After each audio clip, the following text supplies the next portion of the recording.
Shalom pemirsa. Ya, jumpa lagi bersama dengan kami dalam suatu acara yang luar biasa, yakni Good News Program. Bersama dengan saya Daniel Hendrata dan juga istri saya Debbie Katarina. Senang sekali bisa menjumpai pemirsa setia dari Good News Program. Ya, pemirsa sekalian, jangan lupa bahwa acara Good News Program dapat Anda saksikan melalui website kami yang ada di www.anugrah.net. Di mana, Deb?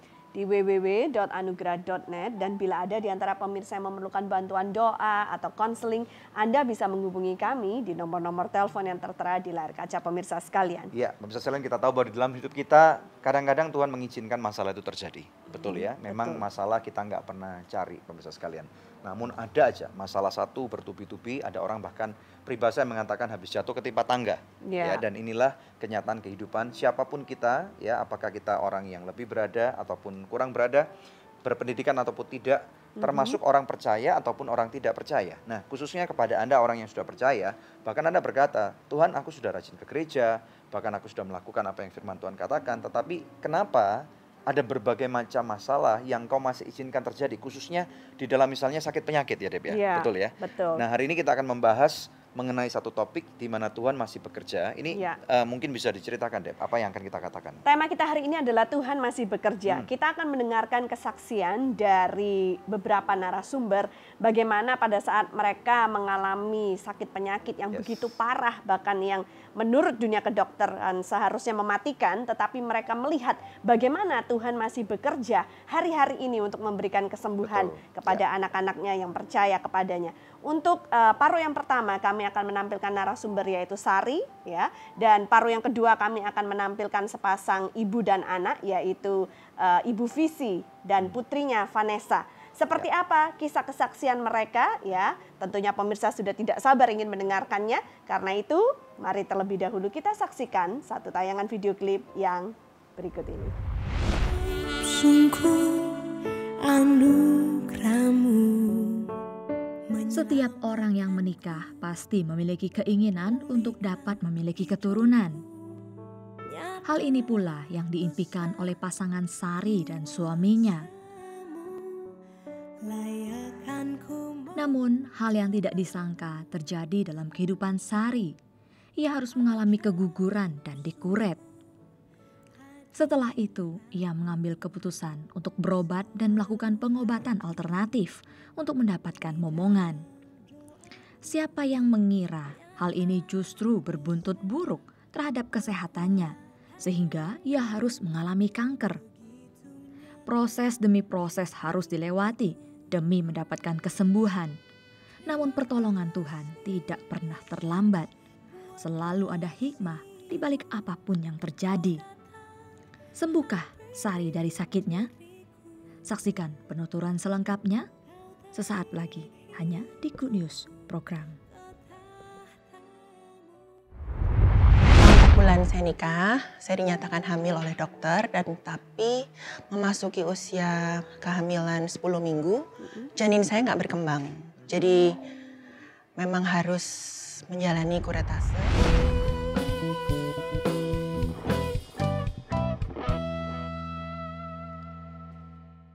Hai pemirsa, Anda diberkati dengan episode yang baru saja Anda saksikan. Jangan lupa subscribe di channel YouTube kami, oke?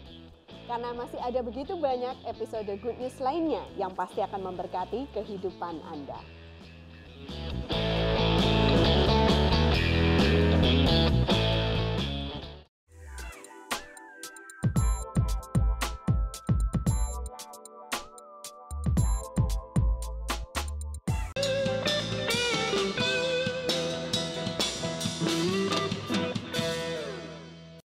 Ya pemirsa, Anda menyaksikan Good News Program dalam episode yang saya percaya akan memberkati Anda, yakni Tuhan masih bekerja. Di tengah-tengah kami sudah ada seorang narasumber yang bernama Ratna Sari dan kita akan belajar daripada kisah kehidupan dia. Silakan, Deb. Ya, shalom Sari. Shalom. Gimana kabarnya? Kabar luar biasa. Puji Tuhan. Senang sekali ya bisa ketemu. Ya, kalau boleh perkenalan dulu, ya dengernya Sari ini katanya pasangan muda, maksudnya baru menikah gitu ya. Kapan ini baru menikahnya? Saya menikah 2013. 2013. Ya, baru 3 tahun ini. 3 tahun ini. Nah, tentunya ingin punya momongan dong ya? Iya, karena kan saya nikahnya usianya udah terbilang nggak terlalu muda lagi kan. Saat saya menikah usianya? itu 31, Suaminya? suami saya 37. Oh, bedanya jauh juga ya? Iya. Oke, nah Terus ternyata setelah hamil ya, sempat hamil ya. Sempat Lalu hamil ada setelah sebuah 4 kisah bulan. yang ingin diceritakan nih ya. Apa yang terjadi setelah? Setelah 4 bulan saya nikah, saya dinyatakan hamil oleh dokter dan tapi memasuki usia kehamilan 10 minggu, janin saya nggak berkembang. Jadi memang harus menjalani kuretase dan oleh karena itu kan saya jadi rutin memeriksakan diri ke dokter setiap bulannya. Dan ketika sudah hampir 10 bulan, saya masih tunggu-tunggu, kenapa kok belum ada ya? Akhirnya saya atas saran teman-teman saya pergi ke Sinsei, berobat alternatif. Jadi kebetulan di dekat sini, yang menurut kabar teman-teman saya bisa memberikan solusi cepat untuk keinginan saya dan suami. Namun setelah diberikan obat-obatan herbal yang begitu banyak untuk dosis 2 minggu minum, itu perut saya mulai sakit. Sebenarnya di hari kedua saya minum udah terasa sakit. Tapi ketika saya menceritakan hal ini kepada suami bilang itu mungkin efek yang biasa dari obat-obatan herbal tersebut. Jadi saya lanjutkan sampai benar-benar habis 2 minggu. Kemudian setelah selesai itu kira-kira pertengahan November, memang pas jadwal saya check up rutin ke dokter, itu memang perut saya udah mulai membesar dan udah sakit. Sakitnya seperti apa? Dan berapa besar sakit? Udah seperti mulai hamil 6 bulan, 5 bulan. Oh. Dan berisi cairan, saya berasa ada cairan.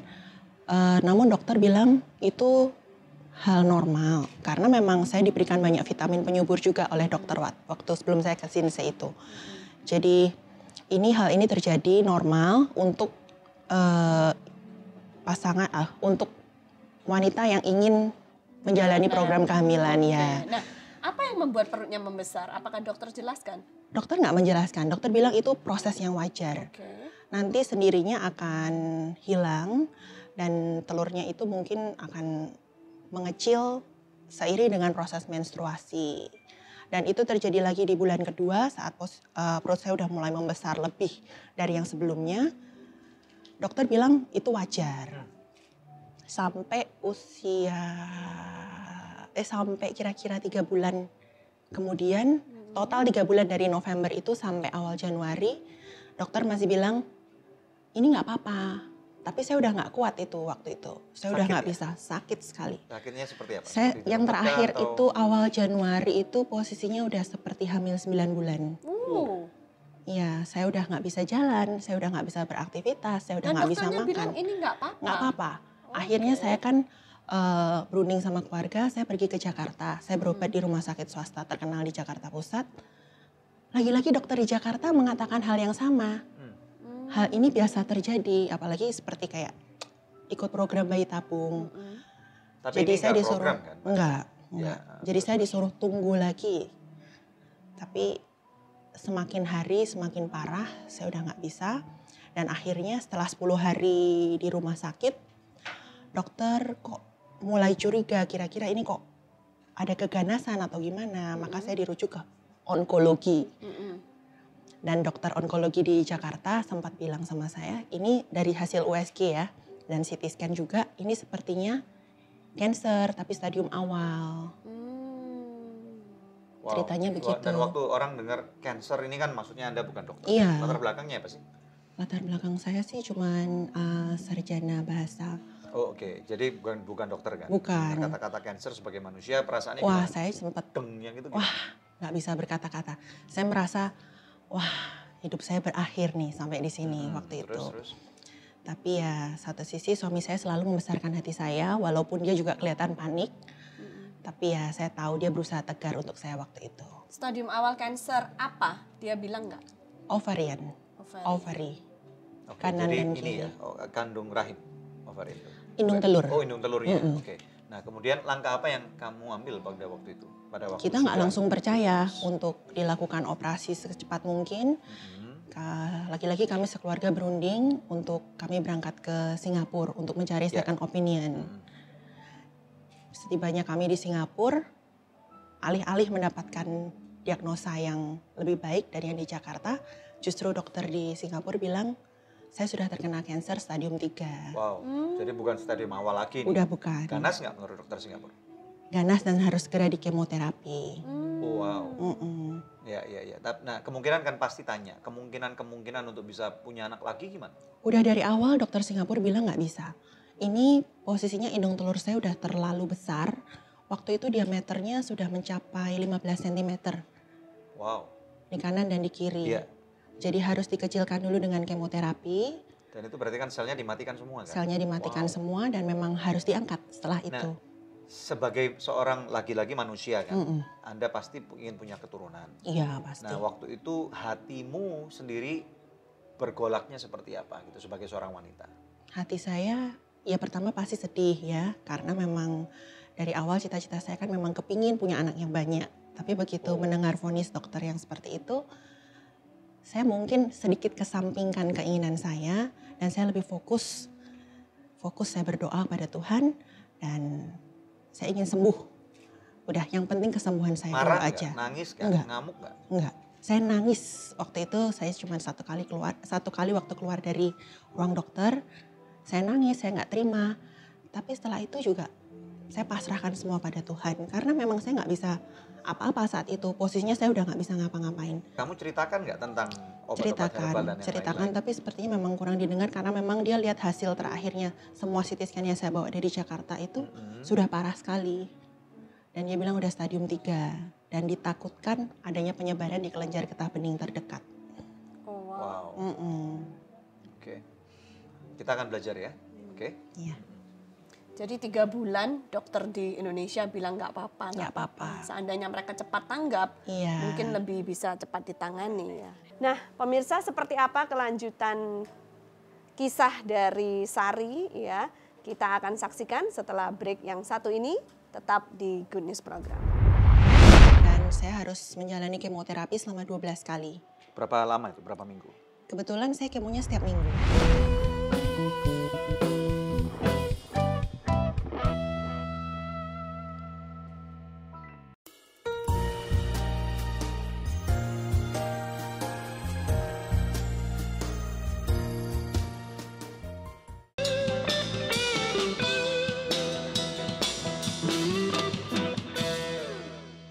Tuhan masih bekerja di Good News Program. Kita lanjut dengan kesaksian kita bersama narasumber kita, Sari.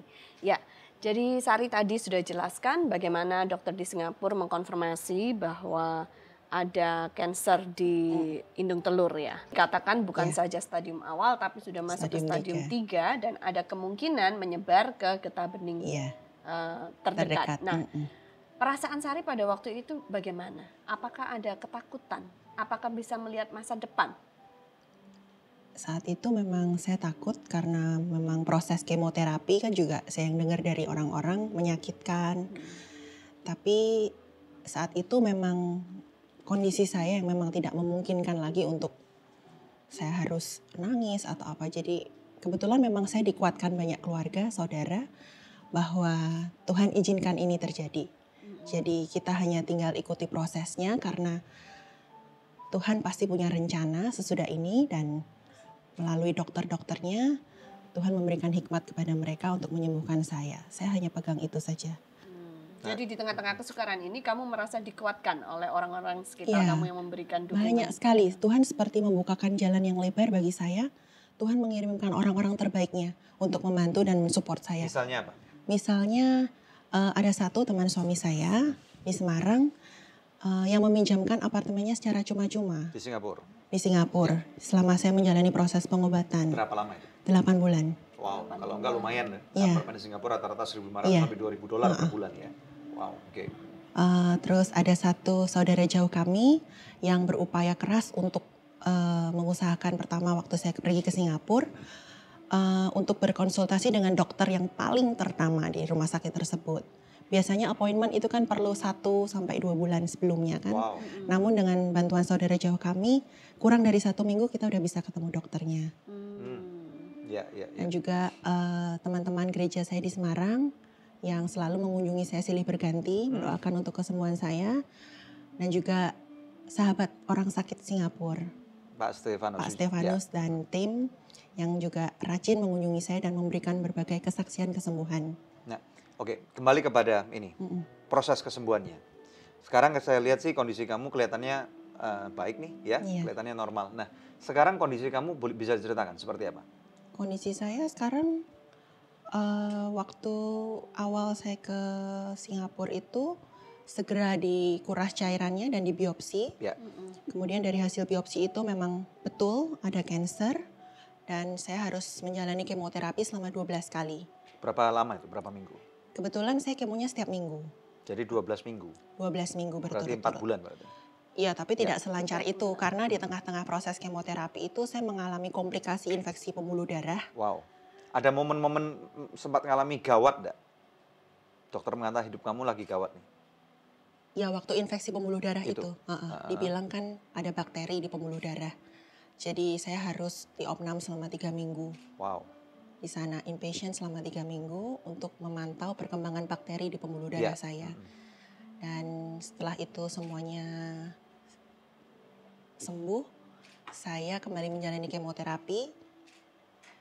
Totalnya 12 kali itu. Ya. Dan saya harus siapkan mental karena setelah itu saya akan menjalani operasi besar di mana dokter akan mengangkat semua organ reproduksi saya. Wow, sekarang berarti sudah diangkat semua. Sudah diangkat semua. Oke, berarti secara manusiawi dan secara medis kamu tidak mungkin akan pernah bisa punya anak. Iya. Secara Rahim juga medis, diangkat? rahim juga diangkat. Wow, oke. Nah, ini kan ada sebagai manusia lagi-lagi kan bagaimana perasaan kamu dealing dengan setelah proses operasi kan orang merasa bahwa saya sekarang invalid, saya orang yang nggak komplit, saya nggak bisa memberkati suami saya dengan keturunan. Ada nggak rasa-rasa kamu takut bahwa nanti suami kamu akan menikah lagi dengan wanita lain dan yang lain-lain? Bisa ceritakan? Sempat ada kepikiran seperti itu.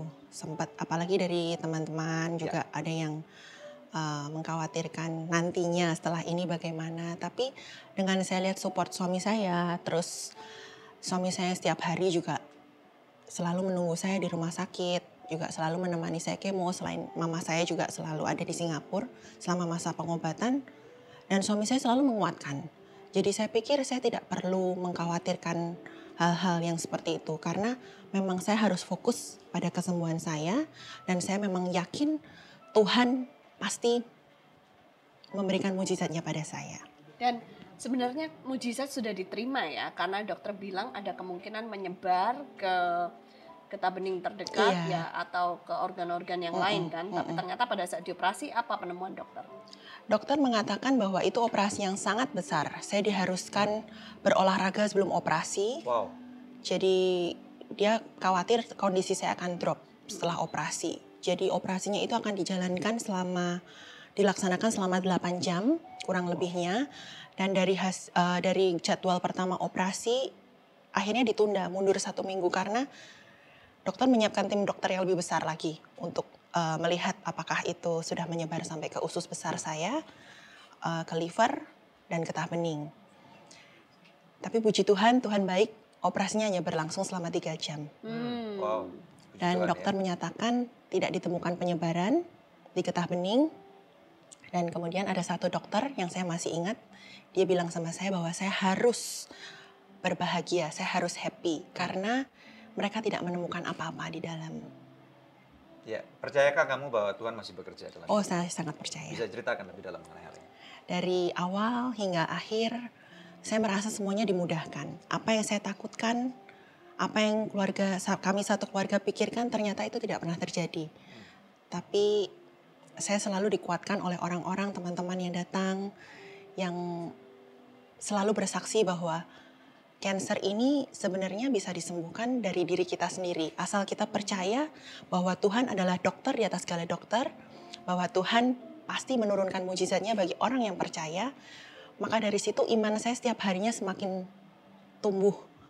Jadi benar-benar saya nggak ada yang ngerasa takut atau gimana. Justru malah saya merasa sangat senang setiap harinya.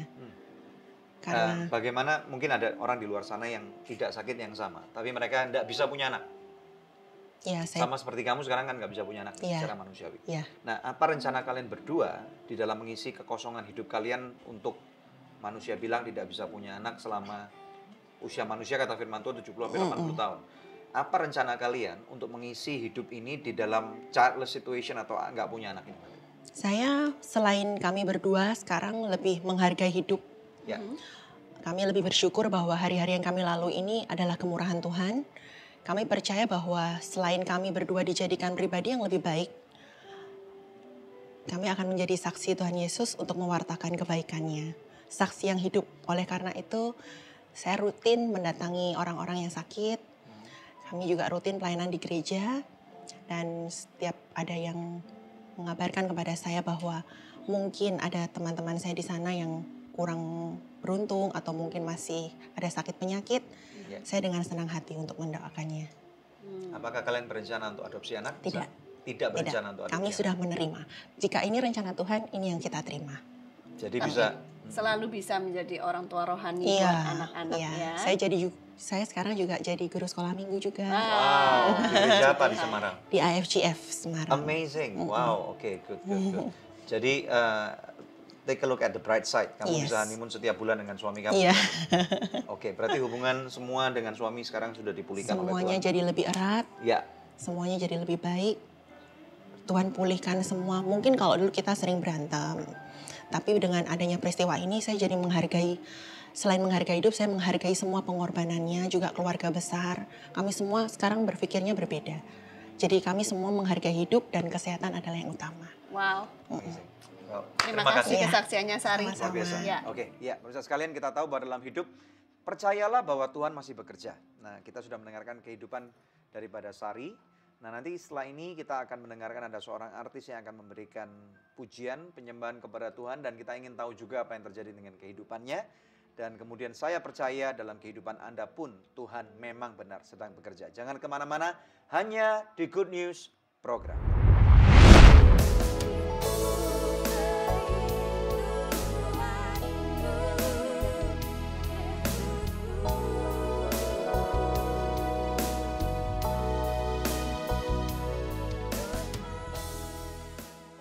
Hai pemirsa, Anda diberkati dengan episode yang baru saja Anda saksikan. Jangan lupa subscribe di channel YouTube kami, oke? Karena masih ada begitu banyak episode Good News lainnya yang pasti akan memberkati kehidupan Anda.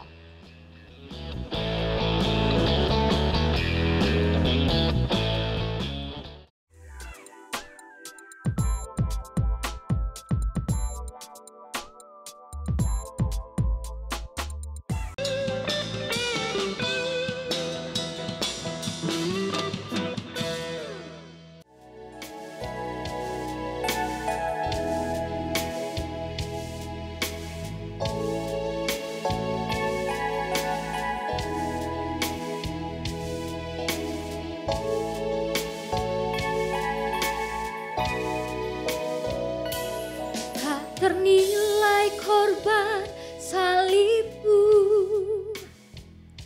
tak ternilai besar kasihmu. Betapa berharganya aku di matamu. Kau hapuskan segala dosaku, Engkau ubahku jadi baru, Kau nyatakan kebenaranmu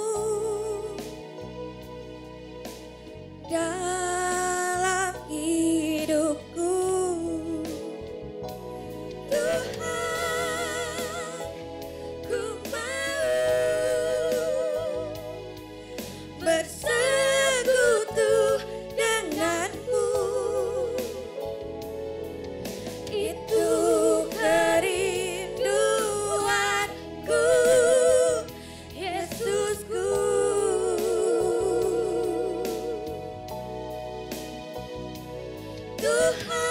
Tuhan, ku ingin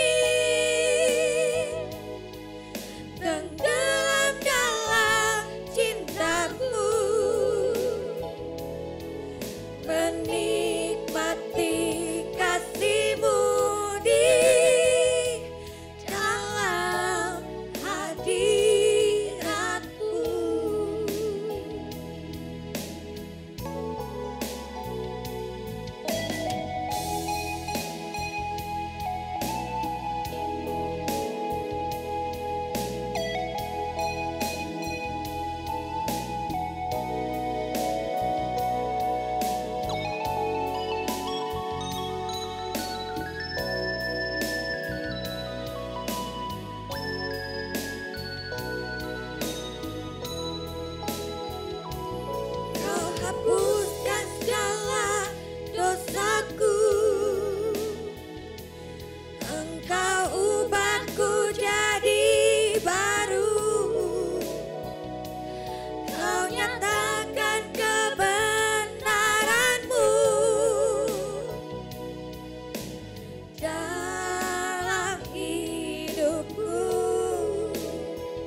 Selamat datang kepada Krista dan Kristi di Good News Program. Terima kasih, silakan duduk. Ayo. Ya, di sini ada Krista dan Kristi ya, membawa album mereka Juru Mudi Hidupku. Ya, bisa diceritakan Krista dan Kristi. Sebelumnya ingin berkenalan dulu ya, kalian ini saudara, kakak beradik atau apa? Jadi Kristi ini adik rohani saya. Oh, Kita oke. tumbuh bersama-sama di dalam satu komunitas gereja karismatik. Ya, sama-sama saya tahu Kristi ini di balik kekurangannya Tuhan Yesus memberikan anugerah dan talenta yang luar biasa buat dia. Ya, ya. Nah, kalau Kristi ya. Kristi sendiri umur berapa? Aku sekarang umurnya sudah 16 tahun. Ya, bisa cerita nggak dengan kondisi kamu? Maaf, kamu nggak bisa melihat ya matanya. Sebenarnya aku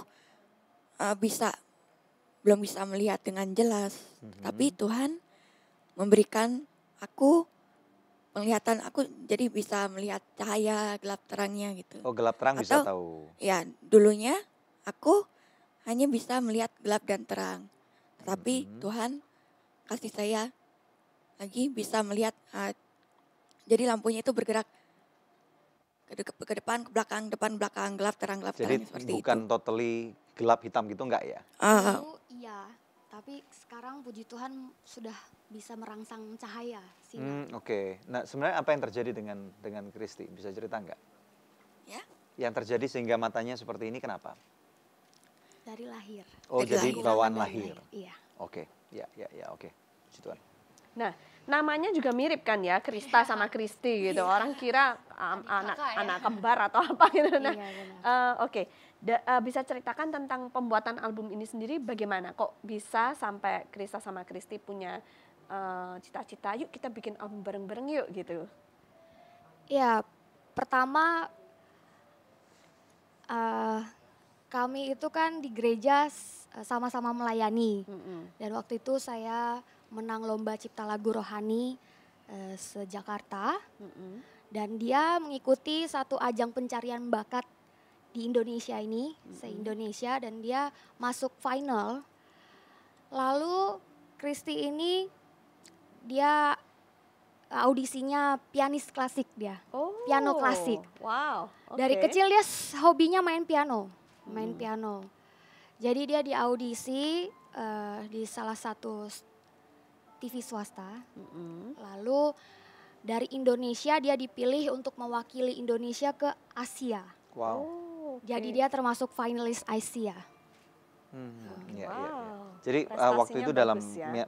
piano klasiknya ini. Iya, Wow, oke. tahun keren. lalu kebetulan. Tahun lalu ya. Tahun lalu. Iya. Lalu bisa tercipta album ini bagaimana? Ya, saya melihat kebaikan Tuhan dan kemurahan Tuhan. Di balik kekurangannya dia diberikan talenta yang luar biasa yang maaf ya, orang yang bisa melihat aja nggak bisa main seperti dia. Dan David Foster pun mengakuinya, Wah, seorang kita mesti musisi. mainin dia dong. Oh Coba dong. iya. Iya, Boleh iya. untuk coba. Boleh ya, nanti Ya, dicoba ya. nanti kita lihat bagaimana kemampuan Kristi untuk memainkan piano ya. Iya, Oke. Oke, nah harapannya dengan dibuat album ini apa? harapannya ya, terutama bagi teman-teman yang memiliki kisah hidup yang sama seperti Kristi gitu. Kita meskipun punya kekurangan, tapi pasti ada talenta yang diberikan Tuhan Yesus untuk kemuliaan Tuhan. Jadi kita buat album ini ya satu-satunya untuk memuliakan Tuhan dengan talenta yang kami punya gitu. Seperti itu. Oke. Good. Ya, nah terima kasih nih ya sudah datang ke Good News. Nanti Kristi juga akan memainkan piano, kita akan melihat kebolehannya. Tapi sekarang waktunya kuis yang selalu dinantikan oleh pemirsa sekalian ya. Pertanyaannya adalah, siapakah nama kedua artis yang hari ini menghibur kita dengan lagu mereka dan album mereka Juru Mudi Hidupku ya. Anda bisa mengikuti kuis ini dengan mengirimkan jawabannya ke SMS ke nomor HP yang tertera di layar kaca pemirsa sekalian atau melalui email ke goodnews@anugerah.net dengan format seperti ini, kuis, nama, alamat lengkap dan jawabannya. Bila Anda mengirimkannya lewat email sertakan juga nomor HP Anda, maka kepada 10 orang pemenang terpilih kami akan mengirimkan sebuah CD Juru Mudi Hidupku persembahan dari Krista dan Kristi. Nah pemirsa, kita akan menyaksikan bagaimana Kristi memainkan piano dan tetap stay tune bersama kami akan kembali lagi dalam Good News Program.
Hasil USG dan MRI memang ketahuan ada sebesar 4,5 di usus. Apa ini tumor ya? Nah, menurut dokter ini tumor.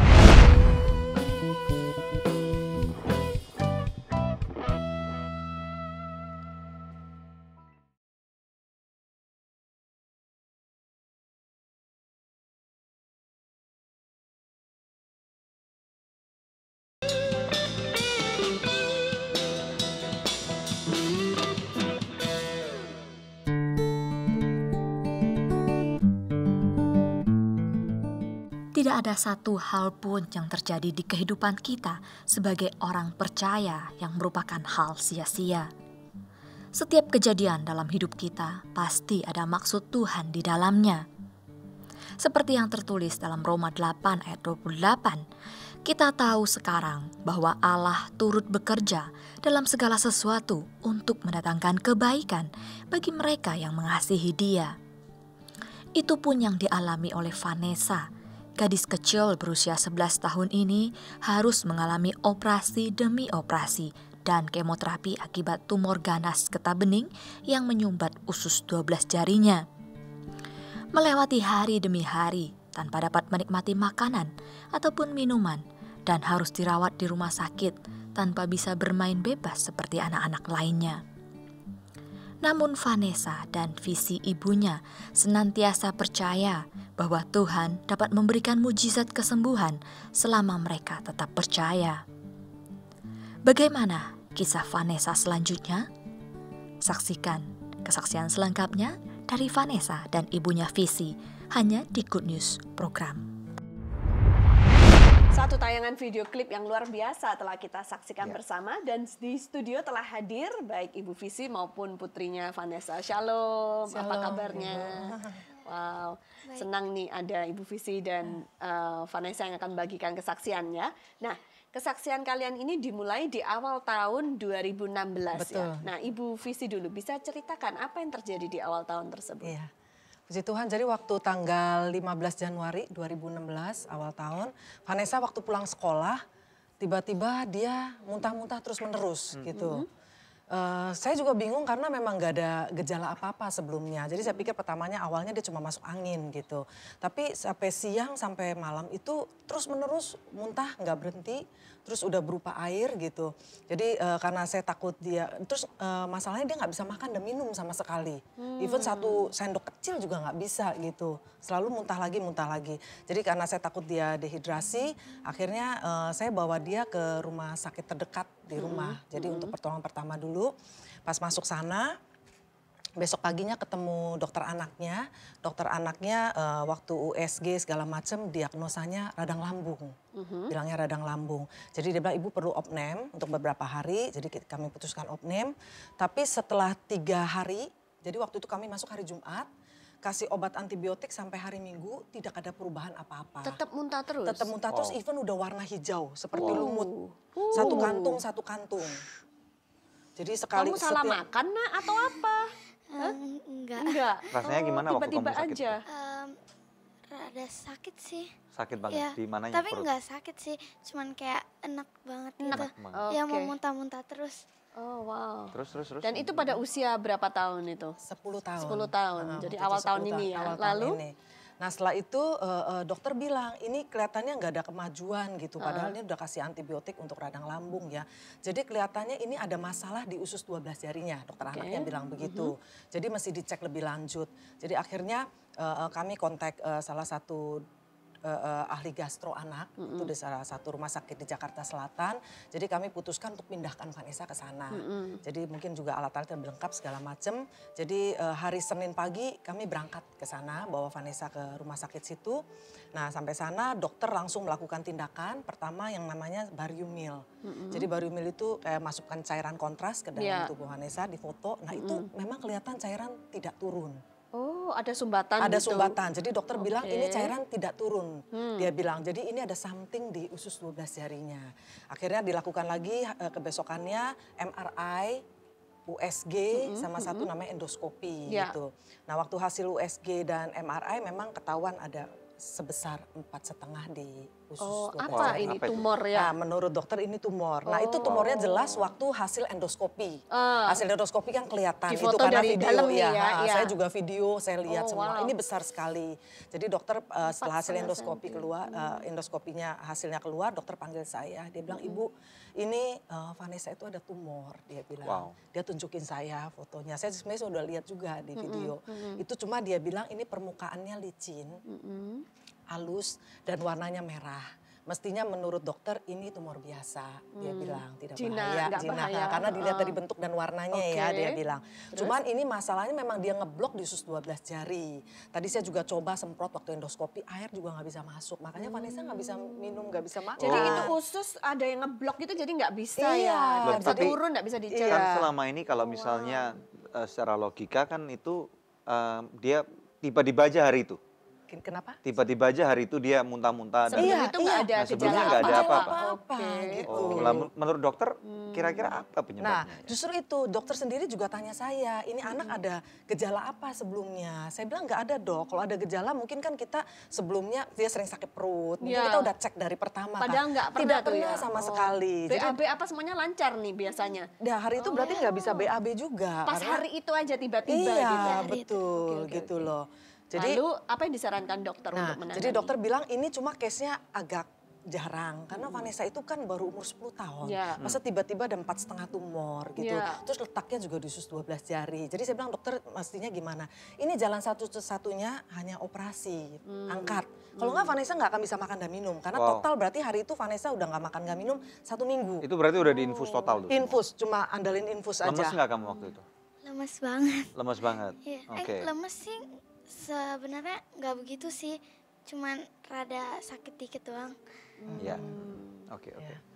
Dia nggak lemes mungkin karena ada cairan infus dari ya, infus ya. cairan Tapi masih ya. muntah-muntah setelah diinfus? Masih. Masih juga? terus Masih menerus. enaknya nggak hilang gitu ya? Enggak. Oke. Makanya waktu di rumah sakit sana akhirnya Vanessa udah nggak kuat muntah dari mulut.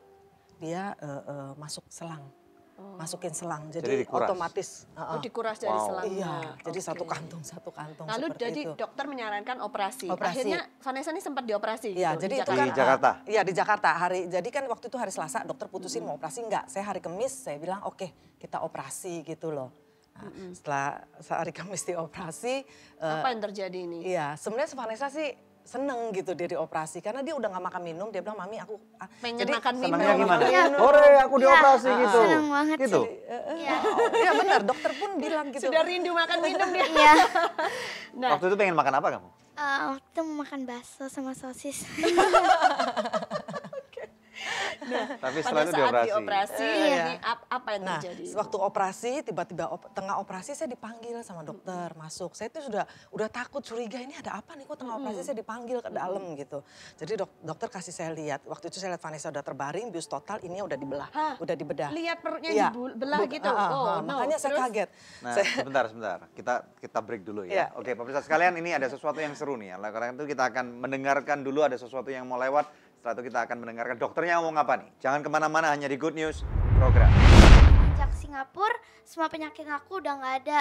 Wow. Aku pasti bisa Ya, makan. aku pasti bisa makan dan minum. Oh wow, Wow. itu doa kamu ya.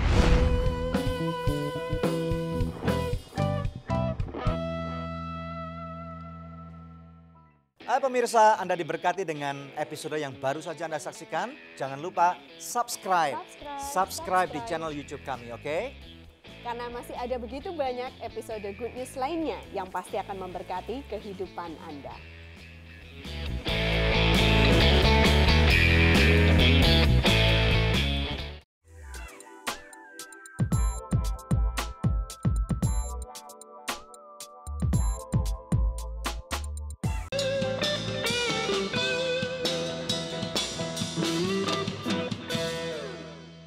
Kembali bersama dengan kami dalam Good News program, dan hari ini ada seorang anak kecil yang waktu dioperasi karena ada tumor di ususnya. Nah, kemudian kembali kepada Ibu. Nah, Ibu Visi, apa yang Ibu lihat pada saat itu? Ya, jadi waktu itu saya lihat Vanessa terbaring, perutnya sudah dibuka, dokter suruh saya mendekat, lihat. Dokter cuma bilang, Ibu, saya tunjukkan tumornya Vanessa, dia bilang. Ini saya nggak berani angkat, dia bilang. Saya waktu itu lihat, saya sempat kaget udah mau pingsan. Karena ternyata tumor yang saya lihat itu nggak sama seperti hasil yang endoskopi. digambar endoskopi. Itu kan merah, halus. Oke. Ini yang saya lihat itu daging yang keunguan, seperti daging sapi kalau yang sudah busuk gitu. Wow. Jadi warna keunguan, terus pembuluhnya ini Pembuluh besar-besar. darah. Iya, jadi uratnya ini kenceng gitu, cengkram. Jadi itu kan udah di black nih, Iya. ususnya udah di black. Bukan usus di black, ini Perutnya udah perutnya di di black dan Ya. itu ada di sana gitu loh. Kelihatan. Kelihatan. Wow. Ha-ha. Lalu Jadi apa? belum Ya, diapa-apain, jadi baru dibuka maksudnya sini dokternya nggak berani angkat ini ya? Iya. Karena ada banyak pembuluh darah yang lancar Iya, di sana. jadi dokter bilang begini, ini saya lihat kalau dilihat dari bentuknya aslinya, ini sepertinya tumor ganas getah bening. Dia bilang. Wow. Dan kalau saya kulik, dia bilang kalau memang benar tumor takut menjalar. Tapi kalaupun tidak, dia bilang takutnya nih karena pembuluhnya kan besar-besar, Bu. Jadi takutnya pendarahan. Wow. Nah, jadi waktu itu dokternya juga bilang ya ini nggak bisa diangkat gitu loh. Dia nggak ambil sampel atau apa Nah, juga nggak? justru dia tanya akhirnya, Ibu jadi gimana, mau biopsi atau enggak gitu loh. Jadi saya bilang oke. Biopsi aja gitu. Cuma memang waktu itu kan memang keadaan saya karena setengah sadar gitu. Saya tuh dokter tuh sudah jelasin sebenarnya kalau biopsi pun bahaya karena kan itu kan berarti dikulik gitu. Tapi ini dokternya ya mungkin kasih hikmat sama Tuhan ya. Jadi beliau nggak kulik daging ini, biopsi cuma ambil kelenjar samping-sampingnya saja begitu. Kalau saya situ udah pingsan kali Bu. Pingsan, berarti yang mana yang pingsan? Iya, yang kanan atau yang kiri? Dunia Kamu sudah rasanya- runtuh ya. Kamu dunia rasanya sudah apa waktu runtuh. dioperasi? Nggak ada Rasa rasa apa? kan, nggak. Dibius, Dibius Oke. total. Nah, Oke, terus berarti setelah itu? diputuskan tidak diangkat, lalu Iya. dijahit lagi. Nah, jadi dokter bilang jahit lagi setelah ambil biopsi yang kecil samping lengan itu, jahit lagi. Akhirnya dokter bilang keputusan mau gimana. Jadi setelah saya berembuk dengan keluarga besar ya, akhirnya kita putusin bahwa Vanessa ke Singapura saja. Ke Singapura gitu. saja. Nah, waktu Vanessa sadar dan tahu bahwa ternyata tumor kamu tidak bisa diangkat, reaksi kamu gimana, Vanessa? Sedih banget. Sedih banget. Nggak jadi makan bakso Nggak sih jadi soalnya. makan Iya. bakso sama Nangis sosis aku. dong ya. Nangis. Aku nangis. Terus bagaimana? Kamu bilang apa? Aku sih Waktu bilang, tahu kalau mau dibawa ke Bye Singapura. bye bakso gitu. nggak, kalau aku sih bilangnya aku nggak mau ke Singapura. Aku bilang ke mami aku nggak mau ke Karena enak Singapura. jalan-jalan ke Singapura. Ya, tapi aku nggak mau aja ke Singapura gitu. Terus? Terus?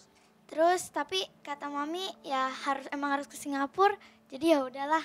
Mau gimana lagi ya. Tapi udah aku katanya ke Vanessa Singapura. berdoa tuh sama Tuhan Iya. waktu itu. Doanya Sebelum gimana? aku ke Singapura aku doa sama mami. Waktu itu aku doa Tuhan berkatilah aku biar aku tinggalkan semua penyakit aku di Jakarta, dan waktu aku menginjak Singapura semua penyakit aku udah nggak ada. Wow. Aku pasti bisa Ya, makan. aku pasti bisa makan dan minum.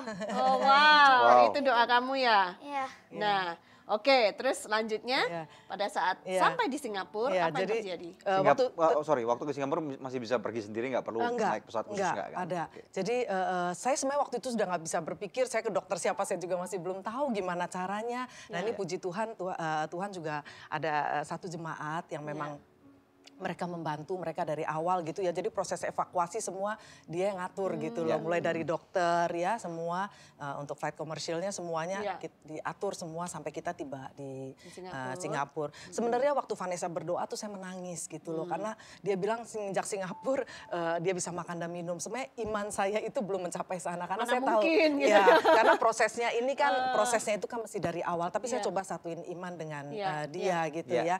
Dan Lalu, akhirnya pada waktu di singkat cerita sampai Singapura, Sampai Singapura, kita di sana tiba jam 11 siang hari Minggu, dokter sudah standby. Rencana jam 3 itu Vanessa akan dipasang tabung. Tube dari mulut ke lambung supaya Vanessa tuh bisa makan dulu. Karena kalau mengandalkan infus, dokter takut nggak kuat ya, karena prosesnya masih lama. Jam 3 rencana dipasang, tapi jam 2 siang dilakukan pemeriksaan terlebih dahulu. Nah itu dilakukan namanya fluoroskopi. Fluoroskopi yang seperti barium itu dimasukkan cairan. Minum cairan lagi. Setelah selesai, saya dipanggil masuk ke dalam, dokternya kasih saya bukan foto lagi tapi diputar ulang videonya, ternyata airnya mengalir. Wow, sembatannya terbuka? Iya, itu dokter, kata Vanessa sih dokternya udah senang sekali ya waktu lihat ya. Aku sih seneng banget. Apa yang terjadi? Yang terjadi itunya udah nggak ngeblok lagi di usus aku.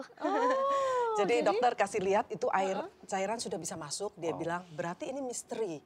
Ini kan karena dia compare dengan foto barium yang dari situ, Jakarta ya. Itu kan cairannya mentok. Betul. Di sini tapi dia tunjukin saya bisa mengalir. Berarti Vanessa bisa minum dong, dia bilang. Tumornya nggak ada atau gimana? Iya. Udah itu belum tahu sebenarnya waktu pertama periksa itu mengalir berarti nggak ada yang ngeblok dulu. Dokter kan bilang berarti nggak ada yang ngeblok dulu kan. Berarti Vanessa udah bisa minum dong, dia bilang begitu kan. Oh, jadi di rumah sakit kamu mulai minum gitu. Nah, itu langsung kasih 30 mili berarti benar-benar Tuhan kan menjawab doa Vanessa. Yes. Dia bilang bisa menginjak Singapura sudah bisa minum dan bahkan itu hari pertama Vanessa minum 30 mili setelah 10 hari tidak minum. Oke. Nah, kemudian setelah dianalisa lebih lanjut, apa kata dokter di Singapura? Setelah itu kan yang kedua dilakukan tindakan lagi namanya MRI. Memang benar Bu, itu mujizat sudah terjadi. Itu tidak ada. Yang tidak kemarin itu yang warnanya ungu, yang banyak tidak pembuluh darah yang mencengkram itu udah tidak ada lagi? Justru dokter juga bilang setelah di-compare dengan foto MRI di Jakarta kan ada tuh masang hitam. Di sini foto hasilnya nggak ada. Jadi dokter akhirnya bilang, waduh miracle dia bilang. Berarti Tuhan Yesus sendiri yang operasi kamu ya nak ya? Luar biasa. Nah setelah itu sekali lagi ada namanya endoskopi. Dokter mau pastiin lagi waktu endoskopi itu kelihatan sekali ususnya bersih. Wow. Tidak ada tumor sama sekali. Jadi nggak perlu di black lagi nih? Nggak perlu apa-apa, jadi tidak dilakukan tindakan apa-apa. Wow. Mengabulkan doanya Vanessa. Lalu kamu makanan apa yang kamu makan pertama kali? Pertama bubur polos. Kirain McDonald.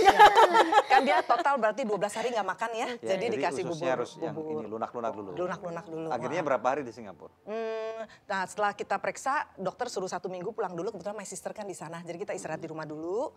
1 minggu kemudian disuruh balik karena mau di USG. Mau dipastikan tidak ada cyst, nggak ada apa-apa gitu. Toh Vanessa juga kan habis dijahit nggak bisa dipencet dulu kan USG. Nah tapi setelah balik 1 minggu memang benar-benar bersih semuanya. Dokter di sana Singapura juga udah mengakui bahwa ini miracle gitu. Dokternya pun mengakui ini miracle. Dia ada WhatsApp ke saya juga, dia secara humble, dia bilang dia menyaksikan, dia saksi hidup bahwa ini adalah miracle. Wow. Gitu. Jadi bukan karena dokter Singapura pinter nih ya, karena Tuhan sudah sembuhkan Vanessa. Maaf, waktu itu ada buang air nggak waktu sebelum itu tumornya keluar atau apa nggak? Enggak. Justru ini dokter juga di sana dipelajari, ini dia bilang kalau misalnya daging seandainya pun itu pecah, ya kita pasti dokter akan bilang ada bekasnya keluar, ada mestinya Vanessa bleeding dari hidung kalau nggak dari dubur. Wow. Karena tapi kan ini nggak itu ada bekas-bekas seperti itu. Tidak ada, jadi Vanessa tidak mengeluarkan Amazing. apa-apa. Wow. Selamat ya. Jadi ini murni mukjizat. Gitu. Kita akan lanjut setelah break ya. Pemirsa, percayakah Anda bahwa Tuhan masih bekerja ya? Bukan hanya dalam kehidupan Vanessa, tapi juga dalam kehidupan banyak orang yang percaya dan mengandalkan Tuhan. Nah, saya mau membacakan doa yang sudah terjawab dari seorang pemirsa yang beberapa saat lalu minta bantuan doa. Setelah kami doakan, dia mengirimkan kembali SMS yang berkata, saya mengucapkan terima kasih sudah didoakan oleh Pendeta Daniel. Sekarang saya sudah sembuh. Kadar kalium dan natrium dalam darah saya kembali normal. Puji Tuhan, God bless you. God bless you too. Masih adakah di antara pemirsa yang memerlukan bantuan doa ataupun konseling, apapun permasalahan yang Anda hadapi? Percayalah, Tuhan masih bekerja. Hubungi kami di nomor-nomor telepon yang tertera di layar kaca pemirsa sekalian, karena tim konseling dan doa kami siap untuk membantu Anda.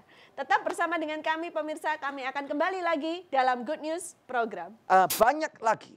Firman Tuhan mengatakan kalau ada buku yang menuliskan setiap perbuatan besar yang Tuhan Yesus lakukan, maka buku ini tidak akan cukup untuk merekam setiap daripada perbuatan baik.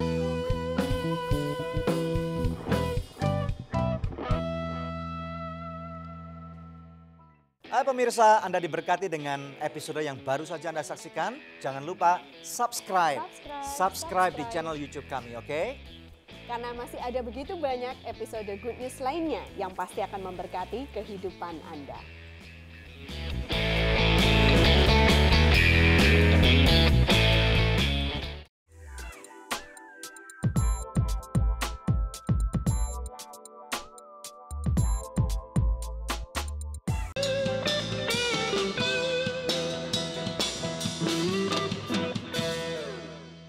Tuhan masih bekerja luar biasa episode hari ini hanya di Good News Program ya. Thank you Ibu Visi ya sama Vanessa yang sudah membagikan kesaksiannya. Ya, puji Tuhan kami ini sangat pasti akan jadi berkat buat banyak orang ya. Oke, puji Tuhan. Oke pemirsa sekalian, mari kita melihat firman Tuhan. Kita akan membaca firman Tuhan dari kitab Yohanes pasal yang kelima ayat 17. Firman Tuhan berkata, tetapi ia berkata kepada mereka, Bapakku bekerja sampai sekarang, maka aku pun bekerja juga. Nah, dalam episode hari ini adalah episode yang sangat luar biasa. Kita mendengarkan ada dua kesaksian kehidupan bagaimana seseorang yang mengalami pemulihan. Walaupun dokter memvonis dia nggak akan bisa punya anak lagi. Nah, kita juga melihat bagaimana ada seseorang yang bernama Krista dan Kristi. Seseorang anak muda yang bernama Ira Kristi ini dia matanya buta. Tetapi dia mempunyai talenta yang luar biasa. Kita sudah menyaksikan dan mendengarnya langsung. Dan kemudian yang terakhir ada seorang gadis kecil ya yang bernama Vanessa, bagaimana secara mujizat luar biasa penyakit atau tumor yang ada di dalam ususnya itu tiba-tiba aja hilang gitu, pemirsa sekalian. Nah, saya mau berkata kepada Anda, dengar baik-baik. Tuhan masih bekerja. Mari kita tidak menjadi seseorang manusia yang membatasi Tuhan. Nah, saya tahu pemirsa sekalian, kadang-kadang masalah kita ini memang besar. Tetapi tahukah Anda bahwa setiap manusia pasti akan berkata bahwa masalah saya paling besar, ya. Kerap kali pada waktu kita mendengarkan ada vonis dari dokter, dari bank, dari perusahaan, dari apapun juga, dari pernikahan, dari sakit penyakit. Itu seakan-akan bisa menjadi satu tembok besar yang runtuh atau bahkan menjadi seperti tsunami yang menerkam pemirsa sekalian. Tetapi dengar baik-baik, mari kita tidak menjadi sekali lagi manusia yang membatasi Tuhan. Percayakah Anda bahwa Tuhan yang ada dalam dirimu, dalam diri saya, ini lebih besar daripada segala perkara, dan segala perkara dapat kita tanggung bersama dengan Dia. Nah, kalau kita menjadi seorang manusia yang suka membatasi Tuhan, maka Tuhan, saya yakin Tuhan sih bisa membypass, tetapi Tuhan menghargai keputusan atau opini yang Anda punya. Nah, oleh karena itu saya mau berkata kepada Anda, Tuhan Yesus yang pernah kita baca di dalam firman Tuhan, yang Dia pernah menyembuhkan orang yang sakit, yang telinganya tuli, kemudian dicelikkan. Mata yang buta dibukakan. Orang yang mati dibangkitkan. Air menjadi anggur. Kemudian wanita pendarahan 12 tahun. Itu kemudian disembuhkan oleh Tuhan. Dan kemudian bahkan banyak lagi. Firman Tuhan mengatakan, kalau ada buku yang menuliskan setiap perbuatan besar yang Tuhan Yesus lakukan, maka buku ini tidak akan cukup untuk merekam setiap daripada perbuatan baik yang pernah Tuhan Yesus lakukan. Tetapi dengar baik-baik, selama Tuhan Yesus ada di dunia ini, Dia bekerja dengan luar biasa. Dia pergi berkeliling untuk menyembuhkan orang sakit. Nah, oleh karena itu saya berkata kepada Anda, kalau hari ini Anda punya masalah besar, Anda sakit, saya ucapkan dengar baik-baik, Yesus masih bekerja. Firman Tuhan berkata, Yesus sama kemarin, hari ini, dan selama-lamanya. Oleh karena itu, Yesus yang pernah Anda baca, kesaksian yang Anda dengarkan hari ini, saya ucapkan kepada dirimu bahwa Dia bekerja. Oleh karena itu, saya ucapkan dengan bilurnya Yesus, engkau yang sakit, sembuh. Amen. Nah, oleh karena itu, kalau engkau sakit, pemirsa sekalian, tumpang tangan kepada daerah di mana tubuhmu yang sakit. Firman Tuhan memerintahkan, tumpang tangan kepada orang sakit. Mulai ucapkan kesembuhan dengan bilurnya Yesus. Dengan bilurnya Yesus. Dengan bilurnya Yesus. Apapun nama penyakit itu. Dengar baik-baik. Yesus mati di dalam ketaatan akan perintah Bapaknya. Dan Dia dibangkitkan dari yang ketiga. Firman Tuhan menuliskan bahwa karena ketaatan ini, Dia diberikan, dianugerahkan nama di atas segala nama. Oleh karena itu saya tantang Anda. Namai penyakitmu, namai sakitmu, namai permasalahan, namai pergumulan terberat yang engkau punya, maka dengar baik-baik, Yesus namanya lebih besar daripada masalah itu. Percayakah Anda? Terima, jadikan ini suatu rema. Saya berdoa biarlah ini menjadi suatu pawayun yang luar biasa, di mana Tuhan Yesus bekerja, Roh Kudus berbicara saat ini kepada Anda. Maukah Anda berdoa bersama dengan saya? Kalau Anda sakit, angkat tanganmu ke layar televisi. Ada banyak orang yang sudah mengalami kesembuhan. Bukan saya menyembuhkan, saya bukan dokter, saya bukan tabib, saya cuma seorang manusia biasa, saya cuma seorang hamba Tuhan. Tetapi saya punya firman Tuhan, dan Tuhan hidup dalam firman-Nya. Oleh karena itu engkau yang sakit, arahkan tanganmu. Percaya saat ini, dengan bilurnya Yesus, sembuh. Saya tidak tahu sakit Anda apa. Anda tahu, dan dokter hanya bisa mendiagnosa. Itu bukan vonis atau keputusan final daripada seorang kehidupanmu. Tuhan pemegang kehidupan. Dia menuliskan hari-hari Anda. Kalau Tuhan tidak menentukan Anda untuk pulang ke rumahnya pada saat ini, Anda tidak mungkin mati. Kalau Tuhan menentukan Anda sembuh, saat ini juga aku perintahkan engkau dengan bilurnya sembuh. Amin. Bahkan engkau yang tidak mungkin punya anak, kalau Tuhan menginginkan engkau punya anak, maka engkau akan punya keturunan. Terima ini. Engkau yang kanker, engkau yang tumor, engkau yang darah tinggi, diabetes, sakit jantung, apapun nama penyakit, bahkan engkau yang lumpuh saat ini, aku perintahkan dengan bilurnya Yesus, bangkit dari kelumpuhan. Terima, mujizat Tuhan bekerja. Dan Bapa, permuliakan namamu melalui kehidupan anak-anakmu. Kami tunggu kesaksian daripada setiap hal. Dan nama Bapa dipermuliakan. Dalam nama Yesus yang percaya, bersama dengan saya katakan, amin. Amin. Ya pemirsa, satu episode yang luar biasa telah kita lalui bersama. Kami percaya Anda diberkati dan imannya juga ditumbuhkan melalui kesaksian yang kita dengarkan hari ini. Tiba saatnya untuk kami pamit undur dari hadapan pemirsa sekalian. Hanya untuk berjumpa dengan pemirsa kembali di pekan yang akan datang. Di hari, jam, dan stasiun televisi yang sama. Saya Debbie Katarina bersama suami saya Daniel Hendrata, dan percayalah, di dalam kemuliaan Tuhan ada kesembuhan. Di dalam kemuliaan Tuhan ada pemulihan. Di dalam kemuliaan Tuhan ada berkat yang melimpah. Oleh karena itu kami ucapkan shalom kepada Anda. Dan jangan lupa Good News Program senantiasa bersama dengan Anda. Terima kasih, bersama dengan saya Daniel Hendrata. Tuhan Yesus memberkati.